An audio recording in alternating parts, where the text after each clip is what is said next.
Hi friends, welcome to सुजी पाठशाला।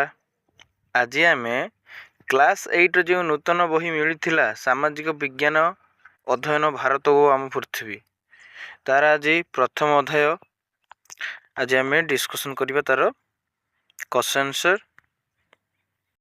एवं मुख्य विषय वस्तु।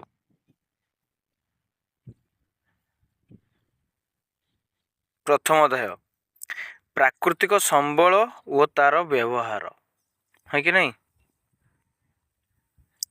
प्रकृति सहित समन्वय रक्षा करी आमको एक पूर्ण सृष्टिकारी अर्थनीति दिगरे अग्रसर होगापी समाज विज्ञानी माने स्पष्ट मत देइछन्ति। ए प्रकार अर्थनीति व्यवहृत संबल गुड़िक पूर्ण अवचोग अपचय ह्रास एवं क्षयप्राप्त संबल गुड़िकर पूर्ण भरणा करे।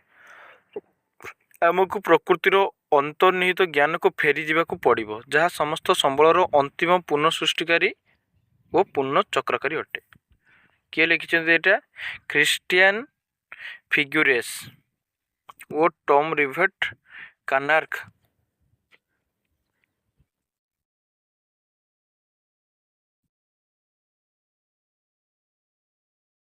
देखिपारछु कि सुंदर चित्र। हिमाचल प्रदेश एक क्षुद्र जल विद्युत केन्द्र प्रवाहित जलर शक्ति विद्युत परिणत हुए। आठी तटवर्ती समुद्र तलभूमि अभ्यंतर तैल उत्तोलनकारी यंत्र हुए। माने आम जो सब तैल समुद्र गर्भ जो आम बाहर करछे इंधन बाहर करछे केमिति एई भले यंत्र साहाय्य देखिपारछ। प्रकृति केतेबेले संबल परिणत हुए। अच्छा, संबल क्या कहते जान तो? तुमर दैनंदिन व्यवहृत हेउथिबा जिनिस को संबल कहते, जहाँ तुम काम तुम संबल कहूच।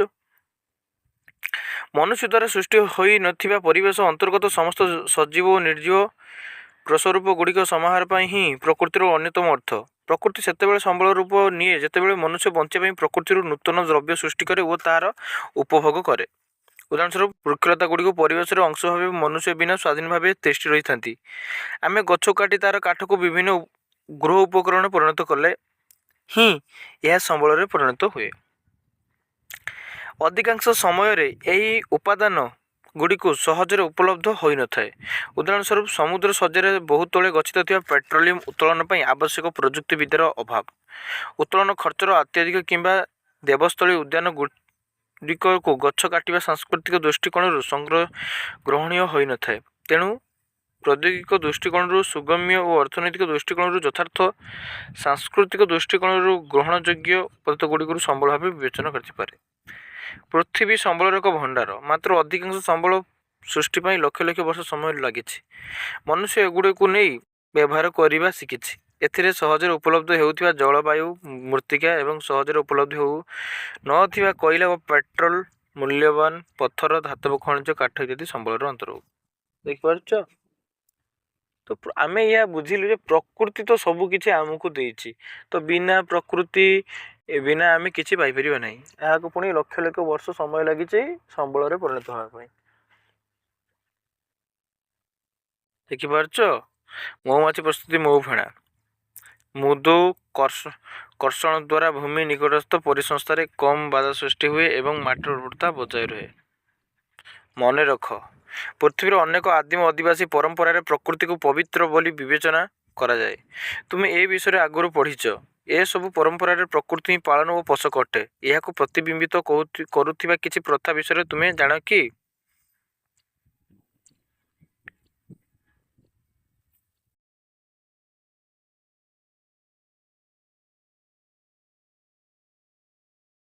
संक्षेप कहवा गले प्रकृति मिलुवा मनुष्य उपयोगी समस्त मूल्यवान सामग्री पदार्थ को प्राकृतिक संबल कहते। हाँ, तुम्हें प्रकृति माटी बाली गुड़ी जहाँ तुम्हें पाउच ये सब आमर संबल भितर जाउछि। प्राकृतिक संबल प्रकार विज्ञान में आम विभिन्न पदार्थर नामकरण और वर्गीकरण उपदेयता विषय जानीचे। विभिन्न पदार्थर वर्गीकरण कला बेले आम किसी साधारण लक्षण को विचार को नहीं विभिन्न वर्गर नामकरण पर एक शब्द बा वाक्यांश व्यवहार करिथौ। जेतेबेले एही नाम बा वाक्यांश को लोकमानक भितर व्यवहार करा जाए सेतेबेले एहार व्यापक अर्थ सहजरे बोधगम्य हुए। एहाकू बारंबार बुझेबार आवश्यकता पड़ी न थाए एवं आमे मध्य एहाकू अधिक प्रभावशाली ढंगरे उपस्थापना करि थाउ। पूर्व श्रेणी तुम्हें सजीव निर्जीव पदार्थ विषय जानीच। ଆମେ ଏସବୁ ଶବ୍ଦ ବ୍ୟବହାର କରିବା ମାତ୍ରେ ଏହାର ଅର୍ଥ ଜଣାପଡ଼େ। ଏହା ହିଁ ବର୍ଗୀକରଣର ଏକ ସରଳ ଉଦାହରଣ। ପ୍ରାକୃତିକ ସମ୍ବଳ ଗୁଡ଼ିକ କ୍ଷେତ୍ରରେ ଆମେ ସମାନ ଭାବେ ବର୍ଗୀକରଣ କରିଥାଉ। ପ୍ରାକୃତିକ ସମ୍ବଳକୁ ବିଭିନ୍ନ ଆଧାରରେ ଶ୍ରେଣୀଭୁକ୍ତ କରାଯାଇପାରେ, ଯଥା ବଞ୍ଚିବା ପାଇଁ ଆବଶ୍ୟକତା, ପଦାର୍ଥର ଉତ୍ସ, ଶକ୍ତିର ଉତ୍ସ ଆଦି ଆଧାରକୁ ବିଚାରକୁ ନିଆଯାଇପାରେ। ବଞ୍ଚିବା ପାଇଁ ଅତ୍ୟାବଶ୍ୟକ ସମ୍ବଳ: ନିଶ୍ୱାସ ପ୍ରଶ୍ୱାସ ପାଇଁ ଆବଶ୍ୟକ ବାୟୁ, ପିଇବା ପାଇଁ ପାଣି, ଖାଇବା ପାଇଁ ଖାଦ୍ୟ। ବିନା ଆମ ପୃଥିବୀରେ ବଞ୍ଚିପାରିବା ନାହିଁ। ଆମେ ଏସବୁକୁ ବାୟୁମଣ୍ଡଳ, ନଦୀ, ପୋଖରୀ ଏବଂ କୃଷିକାର୍ଯ୍ୟ ବା ଅନ୍ୟାନ୍ୟ ପ୍ରାଣୀମାନଙ୍କ ଠାରୁ ପାଇଥାଉ। ଆମେ ନିଶ୍ୱାସ ନେଇଥାଉ କିମ୍ବା ପିଉଥିବା ପାଣି ଆମକୁ ଖାଦ୍ୟ ଯୋଗାଉଥିବା ମୃତ୍ତିକାକୁ ତିଆରି କରିପାରିବ ନାହିଁ। ବିଭିନ୍ନ ସାମଗ୍ରୀ ପାଇଁ ସମ୍ବଳ: ପ୍ରାକୃତିକ ଉପହାରରୁ ମନୁଷ୍ୟ ଭୌତିକ ବସ୍ତୁ ସୃଷ୍ଟି କରିଛି। ଆମେ ସେଗୁଡ଼ିକୁ ଆମର ଉପଯୋଗିତା ପାଇଁ କିମ୍ବା ସୌନ୍ଦର୍ଯ୍ୟ ସାମଗ୍ରୀ ତିଆରି କରିବା ପାଇଁ ବ୍ୟବହାର କରିଥାଉ। ଏହା ଆମ ଜୀବନ ତଥା ଅନ୍ୟମାନଙ୍କ ଜୀବନକୁ ସମୃଦ୍ଧ କରିଥାଏ। ଉଦାହରଣ ସ୍ୱରୂପ, ଗୋଟିଏ କାଠ ଖଣ୍ଡକୁ ଚୌକିରେ ରୂପାନ୍ତରିତ କରାଯାଇପାରିବ ଓ ଏହାକୁ ମଧ୍ୟ ଖତ କରାଯାଇ ସୌଖିନୀ ପ୍ରତିମୂର୍ତ୍ତି ନିର୍ମାଣ କରାଯାଇପାରିବ। ଭାରତର ଭୌଗୋଳିକ ବିବିଧତା ଆମକୁ କାଠ ଠାରୁ ଆରମ୍ଭ କରି ମାର୍ବଲ, କୋଇଲା ଠାରୁ ଆରମ୍ଭ କରି ସୁନା ପର୍ଯ୍ୟନ୍ତ ବିଭିନ୍ନ ପ୍ରକାର ପ୍ରାକୃତିକ ସମ୍ବଳ ପ୍ରଦାନ କରିଥାଏ। ଶକ୍ତି ସମ୍ବଳ: ଶକ୍ତି ଆଧୁନିକ ଜୀବନ ଓ ଶୈଳୀର ଆଧାରଶିଳା। ଆମ ଗୃହ, ପରିବହନ, ବିଭିନ୍ନ ପ୍ରକାର ଉତ୍ପାଦନ ପ୍ରକ୍ରିୟା ପାଇଁ ବିଦ୍ୟୁତ୍ ଶକ୍ତି ଆବଶ୍ୟକ ପଡ଼ିଥାଏ। କୋଇଲା, ଜଳ, ପେଟ୍ରୋଲିୟମ, ପ୍ରାକୃତିକ ଗ୍ୟାସ, ସୂର୍ଯ୍ୟକିରଣ, ପବନ ଆଦି ବିଭିନ୍ନ ପ୍ରାକୃତିକ ଉତ୍ସରୁ ଏହି ଶକ୍ତି ଆସିଥାଏ। ଦେଖିପାରୁଛ ତ, ଝରଣା, ଏଠି କାଠ, ଆମେ ଏସବୁ କ'ଣ ପାଇଛୁ? ପ୍ରକୃତିରୁ ପାଇକି ପ୍ରକୃତିକୁ ନଷ୍ଟ କରୁଛୁ। ଦେଖୁନ, ପ୍ରକୃତିରୁ ମିଳୁଥିବା ଗଛ ଯିଆକି ଆମକୁ ଅମ୍ଳଜାନ ଦେଉଛି, ତାକୁ କାଟି ଦେଇକି ଆମେ କ'ଣ କରୁଛେ? କାଠର ପରିଣତ କରିଦେଉଛେ ଏବଂ ସେଇ କାଠ ନେଇକି ଖଟ ପଲଙ୍କ ବନାଉଛେ। ନବୀକରଣ ଯୋଗ୍ୟ ଓ ନବୀକରଣ ଅଯୋଗ୍ୟ ସମ୍ବଳ: ମାନେ କେଉଁଟାକୁ ନବୀକରଣ ଯୋଗ୍ୟ, ଗୋଟେ ହେଉଛି ନବୀକରଣ ଅଯୋଗ୍ୟ। ମାନେ କେଉଁଟାକୁ ଆମେ ବ୍ୟବହାର କରିସାରିକି, ମାନେ ଆମ କାମ ଲଗେଇ ସାରିକି ପୁଣି ଆଉ ଥରେ ବ୍ୟବହାର କରିପାରିବୁ, ସେଇଟା ହେଉଛି ନବୀକରଣ ଯୋଗ୍ୟ। ଆଉ ନବୀକରଣ ଯୋଗ୍ୟ ଥରେ ବ୍ୟବହାର କରିସାରିଲା ପରେ ଆଉ ସିଏ ବ୍ୟବହାରରେ ଲାଗିବ ନାହିଁ। ବୁଝିପାରିଲ? ସମ୍ବଳ ଗୁଡ଼ିକ ପୁନଃସୃଷ୍ଟି ହୋଇପାରିବ କି ନାହିଁ ତାହାକୁ ଆଧାର କରି ସେଗୁଡ଼ିକୁ ଅନ୍ୟ ପ୍ରକାରରେ ଶ୍ରେଣୀଭୁକ୍ତ କରାଯାଇପାରେ। ପୁନରୁଦ୍ଧାର କରିବା ଓ ପୁନଃସୃଷ୍ଟି କରିବା ପ୍ରକୃତିର ଏକ ଧାରଣା ନିୟମ। କୌଣସି ଦ୍ରବ୍ୟ ଯଦି ନଷ୍ଟ କିମ୍ବା କ୍ଷତିଗ୍ରସ୍ତ ହୋଇଥାଏ, ଏହାକୁ ପାରମ୍ପରିକ ଅବସ୍ଥାକୁ ଫେରାଇ ଆଣିବାକୁ ପୁନରୁଦ୍ଧାର ପ୍ରକ୍ରିୟା କୁହାଯାଏ। ପ୍ରକୃତି ସମୟାନୁସାରେ ନିଜକୁ ସୁସ୍ଥ ଓ ନବୀକରଣ କରି ସ୍ଥିତାବସ୍ଥା ବଜାୟ ରୁହେ। ତୁମ ଚର୍ମରେ କ୍ଷତି ହେଲେ ଏହାର ସହଜରେ ଭଲ ହୋଇଯାଏ। ସେହିପରି ଜଙ୍ଗଲରେ ଅଗ୍ନିକାଣ୍ଡ ଘଟିଲେ ଏହା ପ୍ରାକୃତିକ ଉପାୟରେ ପୁନରୁଦ୍ଧାର ହୋଇଥାଏ। ପୁନରୁଦ୍ଧାରକୁ ଅତିକ୍ରମ କରି ପୁନଃସୃଷ୍ଟି ଆଗେଇ ଚାଲିଥାଏ। ନୂତନ ଜୀବନ ସୃଷ୍ଟି କରିବା ତିଷ୍ଠି ପାଇଁ ଉପଯୁକ୍ତ ପରିସ୍ଥିତି ପ୍ରସ୍ତୁତି କରିବାର ସାମର୍ଥ୍ୟ ପ୍ରକୃତିର ଅଛି। ଗୃହ ନିର୍ମାଣ ପାଇଁ ମାନବୀୟ ହସ୍ତକ୍ଷେପ ଜନିତ ଜଙ୍ଗଲ କ୍ଷୟ ହୋଇଥିବା ସ୍ଥାନଗୁଡ଼ିକରେ ଆମେ ବୃକ୍ଷରୋପଣ କରିଥାଉ। ସେଠାରେ ମୂଳତ୍ୱ ଜନ୍ମିଥିବା ବୃକ୍ଷଗୁଡ଼ିକର ପ୍ରତିରୋପଣ କରିବା ଦ୍ୱାରା ପରିସଂସ୍ଥାର ପୁନରୁଦ୍ଧାର ହୋଇଥାଏ।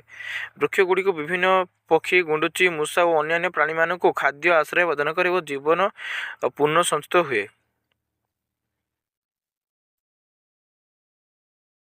ପ୍ରକୃତିର ଚକ୍ରାକାର ଗତି କୌଣସି ଅପଚୟ ଘଟିବାକୁ ଦେଇନଥାଏ।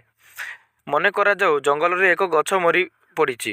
ଏହା ବ୍ୟାକ୍ଟେରିଆ, କବକ ଓ କୀଟପତଙ୍ଗମାନଙ୍କ ଦ୍ୱାରା ବିଘଟିତ ହୋଇ ମାଟିର ଏକ ଅଂଶ ହୋଇଥାଏ।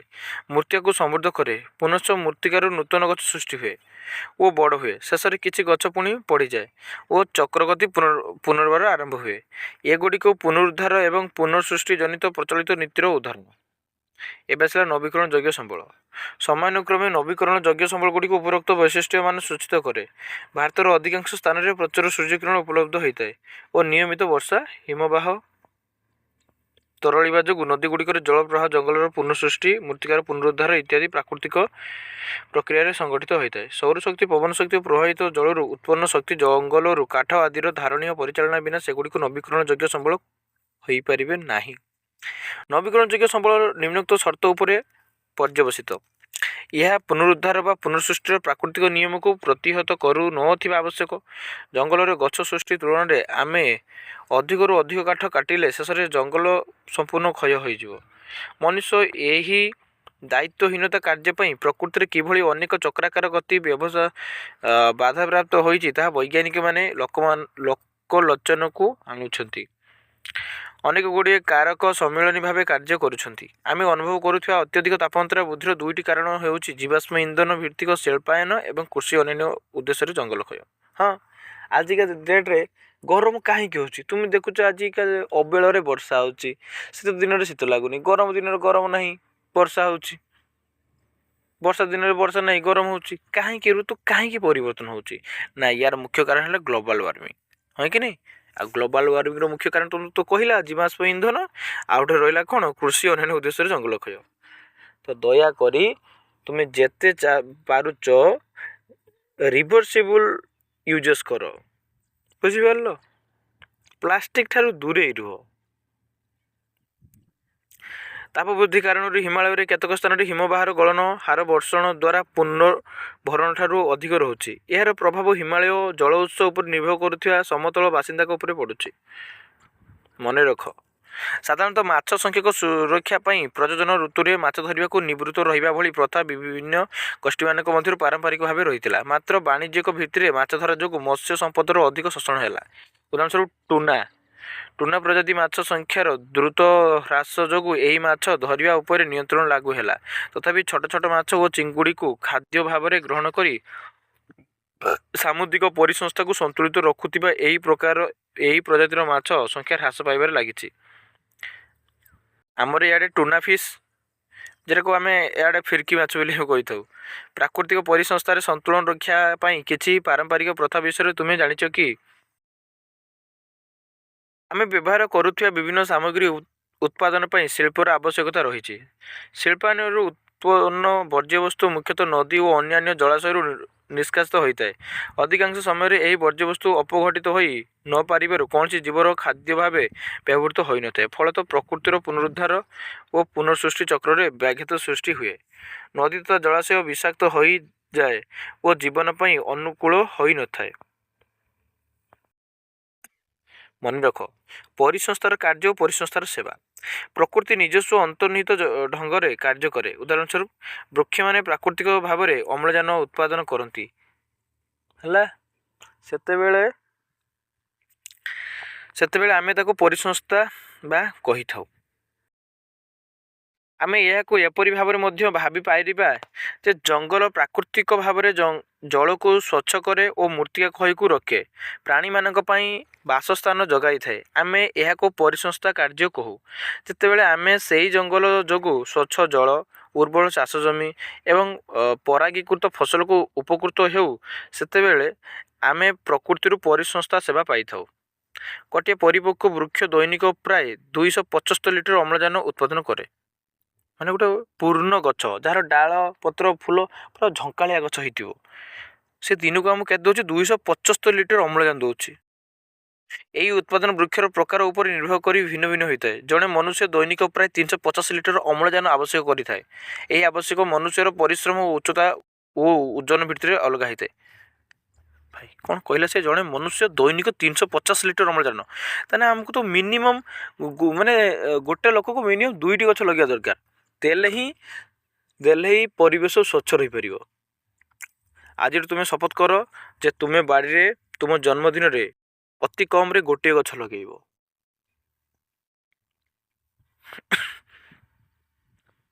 ନବୀକରଣ ଅଯୋଗ୍ୟ ସମ୍ବଳ ମାନେ କେଉଁଟା ଥରେ ବ୍ୟବହାର କରିସାରିଲା ପରେ ଆଉ ଥରେ ବ୍ୟବହାର କରାଯାଇପାରିବ ନାହିଁ। ନବୀକରଣ ଅଯୋଗ୍ୟ ସମ୍ବଳ ସୃଷ୍ଟି ହେବା ପାଇଁ ବହୁ ବର୍ଷ ଲାଗିଥାଏ। ଆମେ ଯେଉଁ ହାରରେ ସେଗୁଡ଼ିକୁ ବ୍ୟବହାର କରୁଛେ, ସେଗୁଡ଼ିକୁ ସେହି ହାରରେ ପୁନର୍ଭରଣ ସମ୍ଭବ ନୁହେଁ। ଉଦାହରଣ ସ୍ୱରୂପ ଜୀବାଶ୍ମ ଇନ୍ଧନ, କୋଇଲା, ପେଟ୍ରୋଲିୟମ, ଲୁହା, ତମ୍ବା, ସୁନା ଭଳି ଖଣିଜ ଏବଂ ଧାତୁଗୁଡ଼ିକ ଏହି ସମ୍ବଳର ଅନ୍ତର୍ଭୁକ୍ତ। ଭାରତରେ ଯଥେଷ୍ଟ ପରିମାଣରେ କୋଇଲା ଭଣ୍ଡାର ରହିଛି। ବର୍ଦ୍ଧିତ ଜନସଂଖ୍ୟା ଓ ଶକ୍ତି ଆବଶ୍ୟକତା ପୂରଣ ପାଇଁ ଆମେ ଏହି କୋଇଲାର ଖନନ କରିଥାଉ।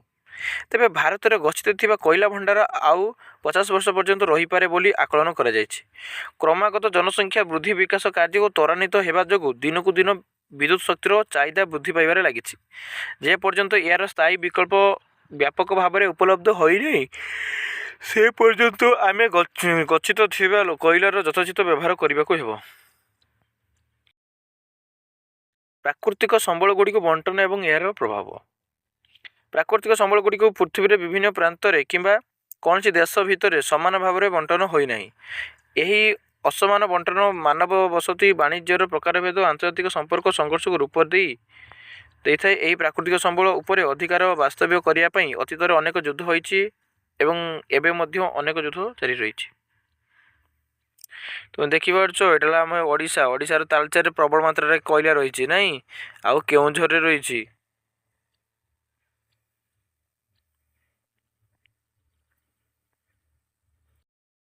ପ୍ରାକୃତିକ ସମ୍ବଳ ମିଳୁଥିବା ସ୍ଥାନରେ ସ୍ଥାପିତ ଶିଳ୍ପାନୁଷ୍ଠାନଗୁଡ଼ିକୁ ସ୍ଥାୟୀତ୍ୱ ଲୋକମାନଙ୍କର ପାଇଁ ନିଯୁକ୍ତିର ସୁଯୋଗ ସୃଷ୍ଟି କରେ। ଏଗୁଡ଼ିକୁ ଚତୁଃପାର୍ଶ୍ୱରେ ସହର ଗଢ଼ି ଉଠିଥାଏ, ଯାହାକି ଅନ୍ୟମାନଙ୍କ ପାଇଁ ଆର୍ଥିକ ସୁଯୋଗ ସୃଷ୍ଟି କରେ। ଆଧୁନିକ ସୁବିଧା ଓ ସୁଯୋଗ ଦ୍ୱାରା ଜୀବନଶୈଳୀ ଉନ୍ନତ ହୋଇଥାଏ। ସ୍ୱଳ୍ପକାଳୀନ ହେଉ ବା ଦୀର୍ଘକାଳୀନ ହେଉ, ଉନ୍ନତ ଜୀବନଶୈଳୀ ଖର୍ଚ୍ଚ ବହୁଳ ହୋଇଥାଏ। ଏହିପରି ବିକାଶ ନିମନ୍ତେ ପୃଥିବୀର ସମ୍ବଳ ସମୃଦ୍ଧ ଅଞ୍ଚଳକୁ ମଧ୍ୟ ଲୋକମାନେ ବିସ୍ଥାପିତ ହେବାର ଅନେକ ଉଦାହରଣ ରହିଛି। କେତେକ କ୍ଷେତ୍ରରେ ବିସ୍ଥାପିତମାନଙ୍କ ପବିତ୍ର ବାସଭୂମି ସଙ୍କଟାପନ୍ନ ଅବସ୍ଥାରେ ରହିଛି ଓ ଏଥିପାଇଁ ଅନେକ ଦ୍ୱନ୍ଦ୍ୱ ସୃଷ୍ଟି ହୋଇଛି। କିନ୍ତୁ ଶିଳ୍ପାୟନ ତଥା ମାନବ ଜ୍ଞାନ ଦକ୍ଷତାର ସମନ୍ୱୟ ଯୋଗୁଁ ଅତି ଉଚ୍ଚମାନର ଉତ୍ପାଦନମାନ ସୃଷ୍ଟି ହୋଇଛି। ଉଜ୍ ଷ୍ଟିଲ୍ ଭଳି ଉଚ୍ଚମାନର ଇସ୍ପାତ ଏହାର ଏକ ଉଦାହରଣ। ଏହା ବ୍ୟତୀତ ପ୍ରାକୃତିକ ସମ୍ବଳର ଭୌଗୋଳିକ ସ୍ଥିତି ଉପରେ ନିର୍ଭର କରି ଜାତୀୟ ଓ ଆନ୍ତର୍ଜାତୀୟ ବାଣିଜ୍ୟ ପ୍ରଭାବିତ ହୋଇଥାଏ। ଆମେ ଜାଣୁ ଯେ ଭାରତର ବୃହତ ସାମ୍ରାଜ୍ୟର ବିକାଶକୁ ଅତୀତରେ ବାଣିଜ୍ୟ ହିଁ ଇନ୍ଧନ ଯୋଗାଇଥିଲା। ପ୍ରକୃତି ରାଜନୈତିକ ସୀମାକୁ ଧ୍ୟାନ ଦିଏ ନାହିଁ। ଏଥିପାଇଁ ବିଭିନ୍ନ ଦେଶ ଓ ରାଜ୍ୟ ମଧ୍ୟରେ ପ୍ରାକୃତିକ ସମ୍ବଳ ଅଂଶୀଦାର ପାଇଁ ଉଚ୍ଛେଦନ ସୃଷ୍ଟି ହୋଇଥାଏ ଓ କର୍ଣ୍ଣାଟକ, ତାମିଲନାଡୁ, କେରଳ, ପୁଡୁଚେରୀ ମଧ୍ୟରେ କାବେରୀ ନଦୀର ଜଳବଣ୍ଟନ ଏହାର ପ୍ରକୃଷ୍ଟ ଉଦାହରଣ। ଏହି ରାଜ୍ୟମାନଙ୍କ ମଧ୍ୟରେ ଆଲୋଚନା ଓ ଦକ୍ଷତାପୂର୍ଣ୍ଣ ପରିଚାଳନା ଦ୍ୱାରା ଶାନ୍ତି ବଜାୟ ରଖିବା ସହ ନ୍ୟାୟସଙ୍ଗତ ବଣ୍ଟନର ଆବଶ୍ୟକତା ରହିଛି। ଏହା ନିଶ୍ଚିତ ଯେ ପଡ଼ୋଶୀ ଦେଶମାନଙ୍କ ମଧ୍ୟରେ ଏହିଭଳି ଚୁକ୍ତିନାମାରେ ପହଞ୍ଚିବା ଏବଂ ସହଜ ସାଧ୍ୟ ବ୍ୟାପାର ନୁହେଁ। ଇଏ ତ ରାଜ୍ୟ ଭିତରେ ଗଣ୍ଡଗୋଳ ହେଉଛି ନଦୀ ପାଇଁ, ଆଉ ତ ଦେଶ କଥା ଦୂରରେ ଥାଉ। ଆମେ ଯଦି ନିଜ ରାଜ୍ୟରେ ଆମେ ଏକା ଯଦି ନ ରହିପାରିବା, ଦେଶକୁ କ'ଣ ଗଢ଼ିବା ଆମେ? ଦେଖିପାରୁଛ, ଏଇ ଜାଗାରେ ଆମର କ'ଣ ହୁଏ? କାବେରୀ ନଦୀ ଉପରେ ନିର୍ମିତ ତାମିଲନାଡୁର ମେଟ୍ରୋ ବନ୍ଧ। ପ୍ରାକୃତିକ ସମ୍ବଳର ବିଲକ୍ଷଣ। ପ୍ରାକୃତିକ ସମ୍ବଳର ପ୍ରାଚୁର୍ଯ୍ୟ ଅର୍ଥନୈତିକ ସମୃଦ୍ଧିକୁ ସୁନିଶ୍ଚିତ କରିନଥାଏ। କେତେକ ଅଞ୍ଚଳ ପ୍ରାକୃତିକ ସମ୍ବଳର ସମୃଦ୍ଧ ଥିବା ସତ୍ତ୍ୱେ ସେଠାରେ ଆର୍ଥିକ ଅଭିବୃଦ୍ଧି ଓ ବିକାଶ ଧାରା ମନ୍ଥର ହୋଇଥାଏ। ଫଳତଃ ଦେଶରେ ଅନେକ ସାମାଜିକ ଓ ଆର୍ଥନିକ ସମସ୍ୟାମାନ ସୃଷ୍ଟି ହୁଏ। ଏହି ପରିସ୍ଥିତିକୁ ଅର୍ଥନୀତିଜ୍ଞମାନେ ପ୍ରାକୃତିକ ସମ୍ବଳର ବିଲକ୍ଷଣ କିମ୍ବା ପ୍ରଚୁରତାର ବିରୋଧାଭାସ ବୋଲି କହିଛନ୍ତି। ସମ୍ବଳ ଭାବେ କହିଲେ ପ୍ରଚୁର ପ୍ରାକୃତିକ ସମ୍ବଳ ରହିଥିବା ଦେଶକୁ ଧନୀ କୁହାଯାଇପାରିବ ନାହିଁ।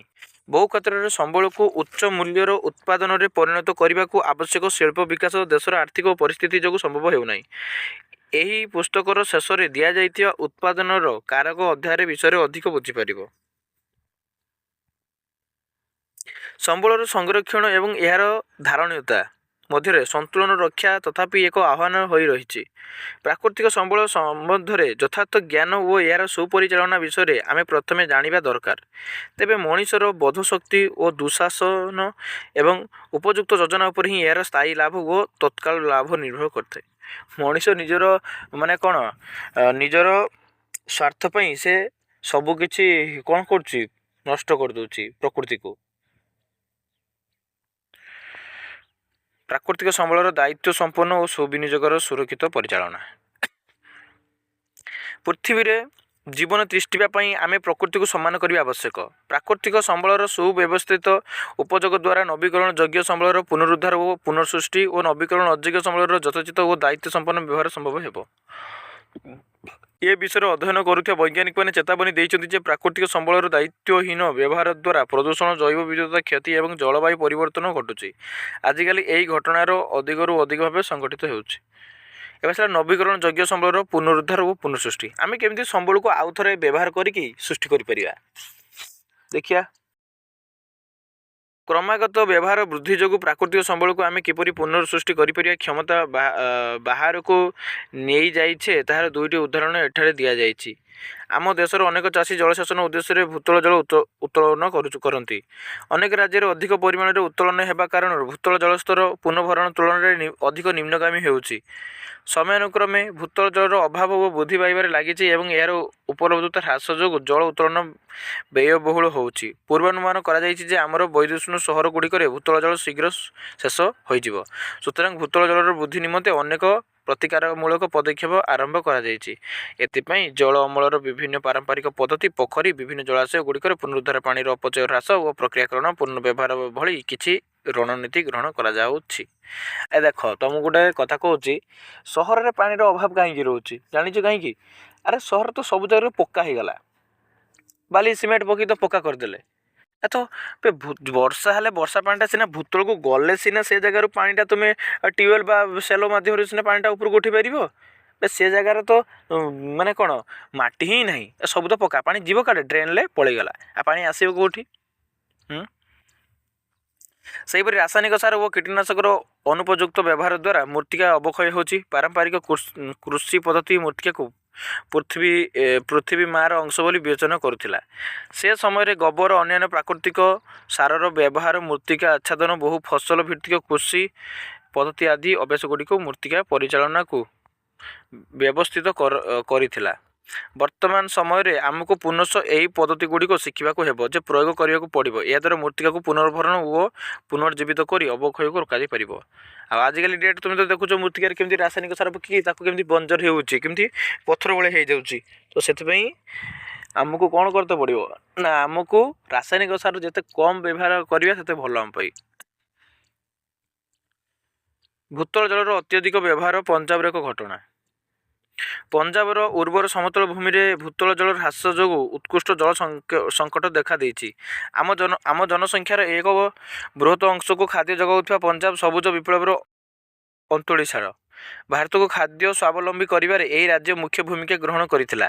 ଆଜି ସେହି ରାଜ୍ୟ ନିରନ୍ତର ସମସ୍ୟାର ସମ୍ମୁଖୀନ ହୋଇଛି। ପୁନଃସୃଷ୍ଟି ପୁନଃଭରଣ ତୁଳନାରେ ସାମୟିକ ପ୍ରଗତି ପାଇଁ ପ୍ରକୃତିରୁ ମାତ୍ରାଧିକ ବ୍ୟବହାର ଓ ଶୋଷଣ କରାଯାଉଛି। ଏହି ସମସ୍ୟା କେବଳ ପଞ୍ଜାବ ନୁହେଁ, ଅନ୍ୟ ସବୁ ରାଜ୍ୟକୁ ମଧ୍ୟ ପ୍ରଭାବିତ କରୁଛି। 1960 ଦଶକରେ ପଞ୍ଜାବର ଚାଷୀମାନେ କୃଷି କ୍ଷେତ୍ରରେ ଗହମ, ଧାନର ଉଚ୍ଚ ଅମଳକ୍ଷମ ବିହନ ବ୍ୟବହାର କରୁଥିଲେ। ଏହା ପାରମ୍ପରିକ ବିହନ ଅପେକ୍ଷା ଅଧିକ ଜଳ ଆବଶ୍ୟକ କରୁଥିଲା। ତେଣୁ ଚାଷୀମାନେ ଏହି ଆବଶ୍ୟକତା ପୂରଣ କରିବା ପାଇଁ ଅଧିକରୁ ଅଧିକ ଭୂତଳ ଜଳ ଉପରେ ନିର୍ଭର କଲେ। ଏହା ସହିତ ମାଗଣା ବିଦ୍ୟୁତ ଯୋଗାଣ ଭୂତଳ ଜଳର ଅତ୍ୟଧିକ ଉତ୍ତୋଳନକୁ ତ୍ୱରାନ୍ୱିତ କଲା। ଏହି ପ୍ରକାର ଆଧୁନିକ କୃଷି କୌଶଳ ପାଇଁ ଅଧିକରୁ ଅଧିକ କୀଟନାଶକ ଓ ରାସାୟନିକ ସାରର ବ୍ୟବହାର ମଧ୍ୟ ହୋଇଛି। ଆଉ ପାଣିର ଅପଚୟ କଲେ ତ କ୍ଷତି ହେବ ହିଁ ହେବ। ଉପରୋକ୍ତ କାରଣଗୁଡ଼ିକର ମିଳିତ ପ୍ରଭାବରେ ପଞ୍ଜାବର ଏକ ବଡ଼ ଅଞ୍ଚଳରେ ଭୂତଳ ଜଳସ୍ତର ପ୍ରାୟ 30 ମିଟର ତଳକୁ ଚାଲିଗଲାଣି। ଏହି ଭୂତଳ ଜଳରେ କୀଟନାଶକ ସାରରୁ ରାସାୟନିକ ପଦାର୍ଥ ମିଶି ସ୍ୱାସ୍ଥ୍ୟ ପାଇଁ ବିପଦ ସୃଷ୍ଟି କରୁଛି।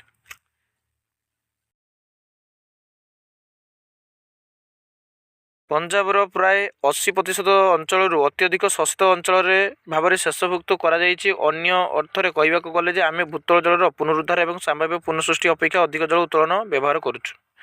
ଏଠାରେ ଆମେ ଦେଖିପାରୁଛୁ ଯେ ପଞ୍ଜାବରୁ ଆରମ୍ଭ ହୋଇଥିବା ଖାଦ୍ୟ ସୁରକ୍ଷା ସ୍ୱଳ୍ପ ସମୟ ପାଇଁ ଆମକୁ ନିଶ୍ଚିତ କରିପାରିଥିଲା, ତେବେ ଦୀର୍ଘକାଳୀନ ପରିମାଣ ଓ ପ୍ରଭାବକୁ ସମାଧାନ କରିବା ପାଇଁ ଯଥେଷ୍ଟ ସମୟ ପ୍ରୟାସ ଲାଗିବ। ଦେଖୁଛ ତ କେମିତି ଅସୁବିଧା ହେଉଛି ପଞ୍ଜାବର। ତ ତୁମେ ସେମିତି ଜଳ ଯେତେ କମ୍ ବ୍ୟବହାର କରିବ ତୁମ ପାଇଁ ଭଲ। ସିମେଣ୍ଟ ପ୍ରସଙ୍ଗ, ଏଇଟା ବହୁତ ଇମ୍ପୋର୍ଟାଣ୍ଟ ଜିନିଷ ସିମେଣ୍ଟ। ଆଚ୍ଛା ପିଲାମାନେ, ତୁମେ ତ ସିମେଣ୍ଟ ଦେଖିଥିବ। ଆଚ୍ଛା କହିଲ ସିମେଣ୍ଟ ବିଷୟରେ ତୁମେ କ'ଣ ଜାଣିଛ? ସିମେଣ୍ଟ କେମିତି ତିଆରି ହୁଏ? କେଉଁ ଜିନିଷ ସିମେଣ୍ଟ ତିଆରି ହୁଏ ତୁମେ ଜାଣିଛ? Cement is a binding material, ଯିଏକି ଆମକୁ ଯୋଡ଼ିବାରେ ସାହାଯ୍ୟ କରେ। ତୁମେ ଜାଣିଛ ସିମେଣ୍ଟ ବ୍ୟବହାର କ'ଣ? ସିମେଣ୍ଟ ବିନା ଜୀବନ ଅକଳନୀୟ। ଆମ ଘର, ବିଦ୍ୟାଳୟ ଓ ଡାକ୍ତରଖାନା ଏବଂ ତତ୍ସହିତ ଅନ୍ୟାନ୍ୟ କୋଠା, ପୋଲ, ରାସ୍ତା ଏବଂ ବିମାନ ବନ୍ଦର ଆଦିର ନିର୍ମାଣ ପାଇଁ ସିମେଣ୍ଟ ଆବଶ୍ୟକ। ସିମେଣ୍ଟ ଶିଳ୍ପ ସବୁଠାରୁ ପ୍ରଦୂଷଣକାରୀ ଶିଳ୍ପ ମଧ୍ୟରୁ ଅନ୍ୟତମ ବୋଲି ତାଲିକାଭୁକ୍ତ କରାଯାଇଛି। ସିମେଣ୍ଟ ଉତ୍ପାଦନ ପ୍ରକ୍ରିୟାରେ କାରଖାନାରୁ ନିର୍ଗତ ସୂକ୍ଷ୍ମ ଧୂଳି ଆମର ତଥା ପଶୁମାନଙ୍କ ଫୁସ୍ଫୁସ୍ରେ ପ୍ରବେଶ କରି କ୍ଷତି ପହଞ୍ଚାଇଥାଏ। ଏହା ମଧ୍ୟ ଗଛର ପତ୍ର ଉପରେ ଜମା ହୋଇ ଫୁସ୍ଫୁସ୍ରୁ ସେମାନଙ୍କର ଉତ୍ପାଦନ ହ୍ରାସ ଓ ମୃତ୍ତିକା ଜଳ ପ୍ରଦୂଷଣ କରିଥାଏ। ପ୍ରଦୂଷଣକୁ ଅତି କମ୍ ବା ଦୂର କରିବା ପାଇଁ କେନ୍ଦ୍ରୀୟ ପ୍ରଦୂଷଣ ନିୟନ୍ତ୍ରଣ ବୋର୍ଡ଼ ସିମେଣ୍ଟ କାରଖାନା ନିମନ୍ତେ ନିର୍ଦ୍ଦେଶନାବଳୀ ପ୍ରସ୍ତୁତ କରିଛନ୍ତି। ଏହା ବ୍ୟତୀତ ବିକଳ୍ପ ସାମଗ୍ରୀ ବ୍ୟବହାର ମାଧ୍ୟମରେ ପ୍ରଦୂଷଣ ହ୍ରାସ କରିବା ପାଇଁ ପଦକ୍ଷେପ ନିଆଯାଉଛି। ଏଥିରେ ପଥର, ମାଟି କ'ଣ ମିଶୁଥିବ ଶୁଣ ଆଉଥରେ ଭଲସେ। ଏଥିରେ ପଥର, ମାଟି, କଦର୍ମ ପରି ପାରମ୍ପରିକ ସାମଗ୍ରୀ, ଉଦ୍ଭିଦ ଆଧାରିତ ନୂତନ ସାମଗ୍ରୀ ଓ ବର୍ଜ୍ୟ ପ୍ଲାଷ୍ଟିକ୍ରୁ ସୃଷ୍ଟି ନୂତନ ସାମଗ୍ରୀର ବ୍ୟବହାର ଅନ୍ତର୍ଭୁକ୍ତ।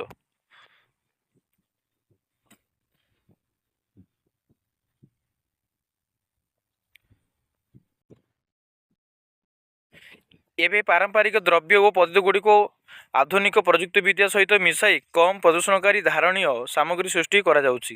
ଏହାଦ୍ୱାରା ସ୍ଥାନୀୟ ନିଯୁକ୍ତି ସୃଷ୍ଟି ହେବା ସହିତ ସେହି ସ୍ଥାନରେ ଜଳବାୟୁ ପ୍ରତି ଧ୍ୟାନ ଦିଆଯାଇପାରୁଛି। ବୃକ୍ଷାୟୁର୍ବେଦ ଏକ ପ୍ରାଚୀନ ଭାରତୀୟ ଉଦ୍ଭିଦ ବିଜ୍ଞାନ। ଏଥିରେ ବୃକ୍ଷ ଓ ଉଦ୍ଭିଦ ସମ୍ବନ୍ଧରେ ଅଧ୍ୟୟନ ଓ ଯତ୍ନ ଉପରେ ଗୁରୁତ୍ୱ ଦିଆଯାଇଥାଏ। ଏହି ଶବ୍ଦଟି ସଂସ୍କୃତରୁ ଆସିଛି। ବୃକ୍ଷର ଅର୍ଥ ହେଉଛି ଗଛ, ଆୟୁର୍ବେଦର ଅର୍ଥ ହେଉଛି ଜୀବନ କିମ୍ବା ସ୍ୱାସ୍ଥ୍ୟର ବିଜ୍ଞାନ। ଏହି ପାରମ୍ପରିକ ଜ୍ଞାନ ପ୍ରଣାଳୀ ହଜାର ହଜାର ବର୍ଷ ପୁରୁଣା ଏବଂ ଏହା ପ୍ରାୟ 10ମ ଶତାବ୍ଦୀରେ ସୁରପାଳଙ୍କ ବୃକ୍ଷାୟୁର୍ବେଦ ଗ୍ରନ୍ଥରୁ ଆନୁଷ୍ଠାନିକ ଭାବରେ ପ୍ରକାଶିତ ହୋଇଥିଲା। ଏହି ଗ୍ରନ୍ଥରେ ନିର୍ଦ୍ଦିଷ୍ଟ ମୃତ୍ତିକା ଭିତରେ ଅଲଗା ଅଲଗା ଗଛ ଲଗାଇବା ସମ୍ବନ୍ଧରେ ବିସ୍ତୃତ ବର୍ଣ୍ଣନା କରାଯାଇଛି। ଏହା ବ୍ୟତୀତ ଏଥିରେ ବିହନ ସଂଗ୍ରହଣ ଓ ସଂରକ୍ଷଣ ଏବଂ ପ୍ରାକ୍ ଚାରା ରୋପଣ ଯତ୍ନ ସମ୍ପର୍କରେ ମଧ୍ୟ ଉଲ୍ଲେଖ ରହିଛି। ଋତୁଭିତ୍ତିକ ଜଳସେଚନ କୌଶଳ, ଉଦ୍ଭିଦ ପ୍ରଜାତି ଓ ବୃଦ୍ଧିର ପର୍ଯ୍ୟାୟ ଆଦିର ବିସ୍ତୀର୍ଣ୍ଣ ବର୍ଣ୍ଣନା ପୁସ୍ତକରେ ରହିଛି। ଏକକାଳୀନ ପ୍ରାକୃତିକ ପ୍ରତିରୋଧକ ସହ ଚାରା ପ୍ରେରଣ ଦ୍ୱାରା ଫସଲ ହାନିକାରକ କୀଟ ପରିଚାଳନା ରଣନୀତି ଏଥିରେ ରହିଛି।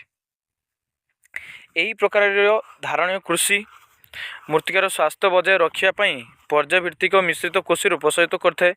ମାଟିକୁ ହଳ କରିବାର ସଠିକ୍ ପଦ୍ଧତି ଦ୍ୱାରା ମାଟିର ଆର୍ଦ୍ରତା ବଜାୟ ରଖିବା ଓ ଏଥିରେ କବକ, ବ୍ୟାକ୍ଟେରିଆ, ଜିଆଁ ବା କେଞ୍ଚୁଆ ଭଳି ଜୀବନ୍ତ ପ୍ରାଣୀମାନଙ୍କ ବୃଦ୍ଧିକୁ କିପରି ସହଜ କରାଯାଇପାରିବ ତାହା ବୃକ୍ଷାୟୁର୍ବେଦ ପରାମର୍ଶ ଦେଇଛି। ଏବେ ଆସିଲା ସିକିମ୍ର ଏକ ଘଟଣା। ସିକିମ୍ ଗୋଟେ ରାଜ୍ୟ ଆମ ଦେଶରେ, ଜାଣିଛ ତ ଭଲସେ। ସିକିମ୍ରେ ପେମାଙ୍କ ପାରିବାରିକ କୃଷି ଫାର୍ମରେ ବ୍ୟୟବହୁଳ ରାସାୟନିକ ପଦାର୍ଥର ବ୍ୟବହାର ସତ୍ତ୍ୱେ ଅମଳ କ୍ରମଶଃ ହ୍ରାସ ପାଇଲା ଓ ଋଣ ଭାର ଯୋଗୁଁ ସେମାନେ ଚାପଗ୍ରସ୍ତ ହେଲେ। ଏ ପେମା କିଏ ଜାଣିଛ ତ? ପେମା ଖାଣ୍ଡୁ ସିକିମ୍ର ହେଲା ହେଉଛି ସିଏମ୍। ରାଜ୍ୟ ସରକାର ସାରା ରାଜ୍ୟରେ ଜୈବିକ କୃଷିକୁ ପ୍ରୋତ୍ସାହିତ କରିବା ପାଇଁ ନୀତି ଘୋଷଣା କଲା ପରେ ପେମାଙ୍କ ପରିବାର ଏହି ପଦ୍ଧତିକୁ ଆପଣାଇବାକୁ ନିଷ୍ପତ୍ତି ନେଲେ। ପ୍ରଥମେ ଏହି ନୀତିକୁ ଆପଣାଇବା ତାଙ୍କ ପାଇଁ ଏତେଟା ସହଜ ନଥିଲା, କାରଣ ବର୍ଷ ବର୍ଷ ଧରି ରାସାୟନିକ ପଦାର୍ଥର ବ୍ୟବହାର ଜନିତ ଅବକ୍ଷୟଗତ ମୃତ୍ତିକାର ପୁନରୁଦ୍ଧାର ଧୀରେ ଧୀରେ ହେଉଥିଲା ଓ ଫଳତଃ ଅମଳ ଆଶାନୁରୂପକ ହେଉନଥିଲା। ପେମାଙ୍କ ପରିବାର ଗୋବର ଖତ ଓ ନିମ, ରସୁଣ ଆଦିରୁ ପ୍ରସ୍ତୁତ ପ୍ରାକୃତିକ କୀଟନାଶକ ବ୍ୟବହାର କରି ବର୍ଷରେ ଅନେକ ପ୍ରକାରର ଫଳ ଚାଷ କଲେ। ପ୍ରାୟ 5 ବର୍ଷ ପରେ ପେମାଙ୍କ ଫାର୍ମ ପୁନଶ୍ଚ ଉତ୍ପାଦନକ୍ଷମ ହେଲା। ସେ ତାଙ୍କର ଅଳେଇଚ, ଅଦା ଓ ପାରମ୍ପରିକ ପନିପରିବା ସଠିକ୍ ମୂଲ୍ୟରେ ବିକ୍ରି କରି ଲାଭବାନ ହେଲେ ଓ 2016 ମସିହା ସମସ୍ତ ଚାଷ ଜମି ସ୍ୱୀକୃତ ବା ପ୍ରାମାଣିକ ଭାବେ ଜୈବିକ କୃଷି ଅନ୍ତର୍ଗତ ହେବାକୁ ସିକିମ୍ 100% ଜୈବିକ କୃଷି ରାଜ୍ୟରେ ପରିଣତ ହେଲା। ଯଦି ସିକିମ୍ ଭଳିଆ ରାଜ୍ୟ ଯଦି ଜୈବିକ କୃଷି କରିପାରୁଛି, ଆମ ଓଡ଼ିଶା ଭଳିଆ ରାଜ୍ୟ କାହିଁ କରିପାରିବନି? କାହିଁକି ସେ ରାସାୟନିକ ସାର ବ୍ୟବହାର କରିବ? ନା, ଆମେ ତ ସବୁ କୋଢ଼ି ଲୋକ ନା। କିଏ ଯାଇକି ସେ ଖତ ସାର ପକିବ? ରାସାୟନିକ ସାର ପକିଦିଅ, ଶୀଘ୍ର ହେଇଯିବ ଧରିକି। ଏମାନେ ବୁଝିପାରୁନାହାନ୍ତି ଯେ ଦିନକୁ ଦିନ ମାଟି କ୍ଷୟ ହେବାରେ ଲାଗିଛି। ଦେଖ, ଏହାର ପ୍ରଭାବରେ ସ୍ଥାନୀୟ ଜୈବ ବିବିଧତା ବୃଦ୍ଧି ପାଇଲା ଓ ଲାଭଦାୟକ କୀଟପତଙ୍ଗ ଏବଂ ପକ୍ଷୀ ପୁନଶ୍ଚ ଫେରି ଆସିଲେ। ଜୈବିକ କୃଷି ପଦ୍ଧତି ଦେଖିବା ପାଇଁ ପରିଦର୍ଶକମାନଙ୍କର ଆଗମନ ହେବା ସହିତ ପର୍ଯ୍ୟଟନ ବୃଦ୍ଧି ପାଇଲା ଏବଂ ଚାଷୀଙ୍କ ଆୟ ହାରାହାରି 20% ବୃଦ୍ଧି ଘଟିଥିଲା। ଆଜି ସିକିମ୍ ବିଶ୍ୱରେ ଏକ ଆଦର୍ଶ କୃଷି ରାଜ୍ୟ ମାନ୍ୟତା ପାଇଛି। ଏଥିରୁ ସ୍ପଷ୍ଟ ଯେ ଉଦ୍ୟମ ଦ୍ୱାରା ବିଭିନ୍ନ ଅଞ୍ଚଳରେ ସ୍ଥାୟୀ କୃଷି ପଦ୍ଧତିକୁ ସଫଳତାର ସହ ଆପଣାଇ ହେବ ଏବଂ ଏଥିସହ ପାରିପାର୍ଶ୍ୱିକ ଆର୍ଥିକ ଉନ୍ନତି ହୋଇପାରିବ। ସମ୍ବଳର ଦାୟିତ୍ୱପୂର୍ଣ୍ଣ ଓ ଯଥୋଚିତ ବ୍ୟବହାର। ନବୀକରଣ ଅଯୋଗ୍ୟ ସମ୍ବଳ କ୍ଷେତ୍ରରେ ଆମକୁ ଅଧିକ ସ୍ଥାୟୀ ବିକଳ୍ପ ସମ୍ବଳ ଖୋଜିବା ପର୍ଯ୍ୟନ୍ତ ଗଚ୍ଛିତ ସମ୍ବଳର ଦୀର୍ଘସ୍ଥାୟୀ ବ୍ୟବହାର ନିଶ୍ଚିତ କରିବାକୁ ପଡ଼ିବ। ଉଦାହରଣ ସ୍ୱରୂପ, ଆମକୁ ଯଥାସମ୍ଭବ ଅଧିକରୁ ଅଧିକ ଚାହିଦା ପୂରଣ କରିବା ପାଇଁ ନିମନ୍ତେ ନବୀକରଣ ଶକ୍ତିର ଉତ୍ସ ଉପରେ ନିର୍ଭର କରିବାକୁ ହେବ।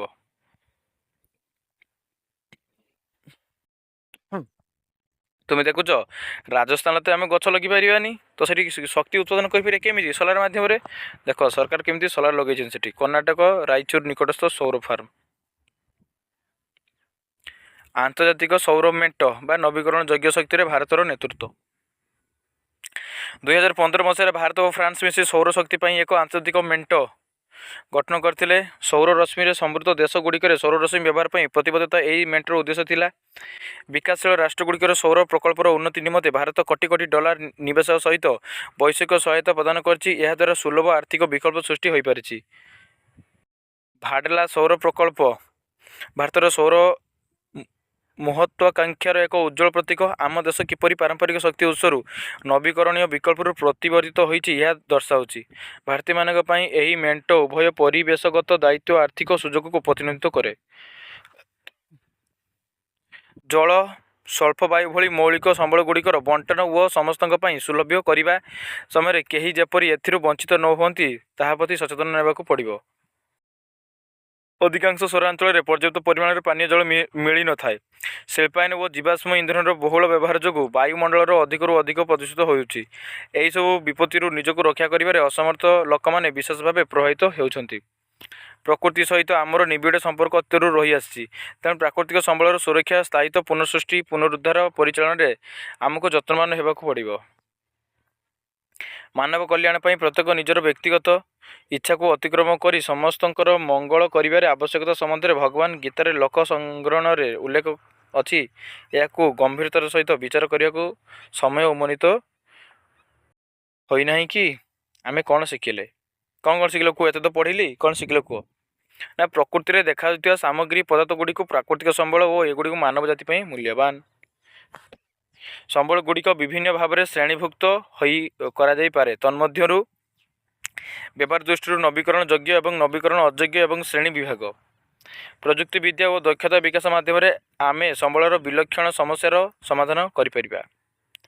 ଆମେ ନବୀକରଣ ଯୋଗ୍ୟ ସମ୍ବଳର ବ୍ୟବହାର ମାତ୍ରା ଯେପରି ଅଧିକ ନ ହୁଏ ସେ ବିଷୟରେ ସତର୍କ ରହିବା ଦରକାର। ତତ୍ସହିତ ନବୀକରଣ ଅଯୋଗ୍ୟ ସମ୍ବଳର ଯଥୋଚିତ ଦାୟିତ୍ୱପୂର୍ଣ୍ଣ ବ୍ୟବହାର କରିବାକୁ ହେବ, ଯାହାଦ୍ୱାରା ଏହା ବହୁ ବର୍ଷ ପର୍ଯ୍ୟନ୍ତ ମାନବ କଲ୍ୟାଣରେ ଲାଗିପାରିବ। ଏବେ ଆସିଲା ତୁମର ପ୍ରଶ୍ନ ଓ ଅଭ୍ୟାସ କାର୍ଯ୍ୟ। ଆମେ ଆଜି ଯାହାକୁ ନବୀକରଣ ଯୋଗ୍ୟ ସମ୍ବଳ ବୋଲି ଭାବୁଛେ, ତାହା ଆସନ୍ତାକାଲିକୁ କିପରି ନବୀକରଣ ଅଯୋଗ୍ୟ ହୋଇଯିବ, ଏହି ଘଟଣାକୁ ରୋକିବା ପାଇଁ କେଉଁ କେଉଁ ପଦକ୍ଷେପ ନିଆଯାଇପାରିବ। ତ ଦେଖ, ତୁମର 1 ନମ୍ବରରୁ 5 ନମ୍ବର କ୍ୱେଶ୍ଚନ୍ ରହିଛି। ୟାର ଉତ୍ତର ବର୍ତ୍ତମାନ କରୁଛି। ଦେଖ,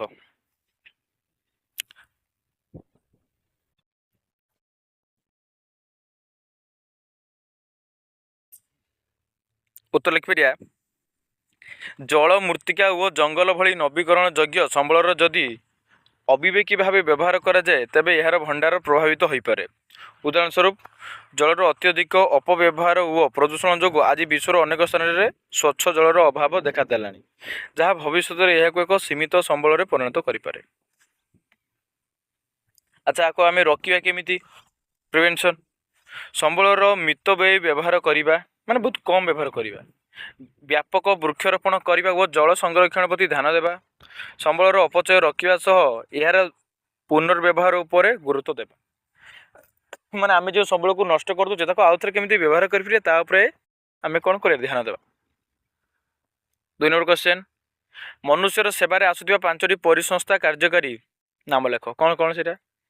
ନା ବାୟୁମଣ୍ଡଳରେ ଅମ୍ଳଜାନ ଓ ଅଙ୍ଗାରକାମ୍ଳର ସନ୍ତୁଳନ ରକ୍ଷା, ଜଳଚକ୍ରର ନିୟନ୍ତ୍ରଣ, ମୃତ୍ତିକା ଗଠନ ଏବଂ ଏହାର ଉର୍ବରତା ବୃଦ୍ଧି।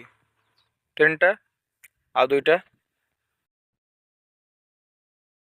ଉଦ୍ଭିଦମାନଙ୍କର ପରାଗ ସଙ୍ଗମରେ ସାହାଯ୍ୟ ବା ପଲିନେସନ୍ যেটা କହୁଛେ ଆମେ, ଆଉ ବନ୍ୟଜନ୍ତୁ ଓ ଜୀବଜଗତ ପାଇଁ ବାସସ୍ଥଳୀ ଯୋଗାଇବା। 3 ନମ୍ବର, ନବୀକରଣ ଯୋଗ୍ୟ ସମ୍ବଳ ଗୁଡ଼ିକ କ'ଣ? ସେଗୁଡ଼ିକୁ ନବୀକରଣ ଅଯୋଗ୍ୟ ସମ୍ବଳ ଠାରୁ କିପରି ଭିନ୍ନ? ବର୍ତ୍ତମାନ ଏବଂ ଭବିଷ୍ୟତ ପିଢ଼ି ନିମନ୍ତେ ନବୀକରଣ ଯୋଗ୍ୟ ସମ୍ବଳର ଉପଲବ୍ଧି ନିଶ୍ଚିତ କରିପାରିବା ପାଇଁ ଲୋକମାନେ କ'ଣ କରିପାରିବେ? ଏହାର 2ଟି ଉଦାହରଣ ଦିଅ। ଦେଖ, ଯେଉଁ ସମ୍ବଳ ଗୁଡ଼ିକ ବ୍ୟବହାର ପରେ ପ୍ରାକୃତିକ ଉପାୟରେ ପୁଣି ଶୀଘ୍ର ଭରଣା ହୋଇପାରେ, ସେଗୁଡ଼ିକୁ ନବୀକରଣ ଯୋଗ୍ୟ ସମ୍ବଳ କୁହାଯାଏ, ଯଥା ସୌରଶକ୍ତି, ପବନ ଶକ୍ତି। ଆକୁ ଯେତେ ବ୍ୟବହାର କଲେ ପୁଣି ଏଥର କ'ଣ କରିପାରିବା? ବ୍ୟବହାର କରିପାରିବା। ପାର୍ଥକ୍ୟ, ନବୀକରଣ ଅଯୋଗ୍ୟ ସମ୍ବଳର ଭଣ୍ଡାର ସୀମିତ ଏବଂ ଥରେ ସରିଗଲେ ଆଉ ସୃଷ୍ଟି ହେବାକୁ ହଜାର ହଜାର ବର୍ଷ ଲାଗିଥାଏ, ଯଥା କୋଇଲା, ପେଟ୍ରୋଲିୟମ। ଉଦାହରଣ, ବିଦ୍ୟୁତ୍ ପାଇଁ କୋଇଲା ଉପରେ ନିର୍ଭର ନକରି ସୌରଶକ୍ତିର ବ୍ୟବହାର କରିବା। ବର୍ଷା ଜଳ ଅମଳ ପରି ଭୂତଳ ଜଳର ସ୍ତର ବୃଦ୍ଧି କରିବା। 4 ନମ୍ବର ଦେଖିବା। 4 ନମ୍ବର କ'ଣ କହିଛି? ତୁମ ଘର ଏବଂ ଆଖପାଖରେ ପ୍ରାକୃତିକ ସମ୍ବଳ ବ୍ୟବହାର ସମ୍ପର୍କିତ ସଚେତନତାକୁ ସୂଚାଉଥିବା ସାଂସ୍କୃତିକ ଅଭ୍ୟାସ ଗୁଡ଼ିକୁ ଚିହ୍ନଟ କର। ନା ତୁଳସୀ ଓ ବରଗଛ ଭଳି ବିଭିନ୍ନ ବୃକ୍ଷକୁ ପୂଜା କରିବା, ଯାହା ବୃକ୍ଷ ସଂରକ୍ଷଣର ବାର୍ତ୍ତା ଦିଏ। ନଦୀ ଓ ପୁଷ୍କରିଣୀକୁ ପବିତ୍ର ମାନି ଏହାର ଜଳକୁ ପ୍ରଦୂଷଣ ମୁକ୍ତ ରଖିବାକୁ ଚେଷ୍ଟା କରିବା। ରାଜା ରଜଉଡ଼ ସମୟରୁ ପୋଖରୀ ଖୋଳିବା ଓ ବୃକ୍ଷରୋପଣକୁ ଏକ ପୁଣ୍ୟ କର୍ମ ଭାବେ ଗ୍ରହଣ କରିବା। 5 ନମ୍ବର, ଆମର ଆବଶ୍ୟକ ସାମଗ୍ରୀ ଉତ୍ପାଦନ ସମୟରେ କେଉଁ ବିଷୟ ଗୁଡ଼ିକୁ ପ୍ରତି ଧ୍ୟାନ ଦେବା ଆବଶ୍ୟକ? ନା ସମ୍ବଳର ସର୍ବନିମ୍ନ ବ୍ୟବହାର ଓ ଅପଚୟ ରଖିବା, ଉତ୍ପାଦନ ପ୍ରକ୍ରିୟାର ପରିବେଶ ପ୍ରଦୂଷଣକୁ କମ୍ କରିବା, ନବୀକରଣ ଯୋଗ୍ୟ ଶକ୍ତିର ଅଧିକ ବ୍ୟବହାର କରିବା ଓ ଜୈବ ବିଘଟନଶୀଳ କଞ୍ଚାମାଲ ବ୍ୟବହାର ଉପରେ ଗୁରୁତ୍ୱ ଦେବା। ସରିଗଲା ତୁମର ପ୍ରଥମ ଅଧ୍ୟାୟର କ୍ୱେଶ୍ଚନ୍ ଆନ୍ସର୍ ସବୁ। ତ ଦୟା କରିକି ଆକୁ ଭଲ ଭାବରେ ପଢ଼ିବ, ବୁଝିବ ଯଦି କିଛି ଅସୁବିଧା ରୁହେ ମୋତେ କମେଣ୍ଟରେ ଲେଖିବ। Thank you.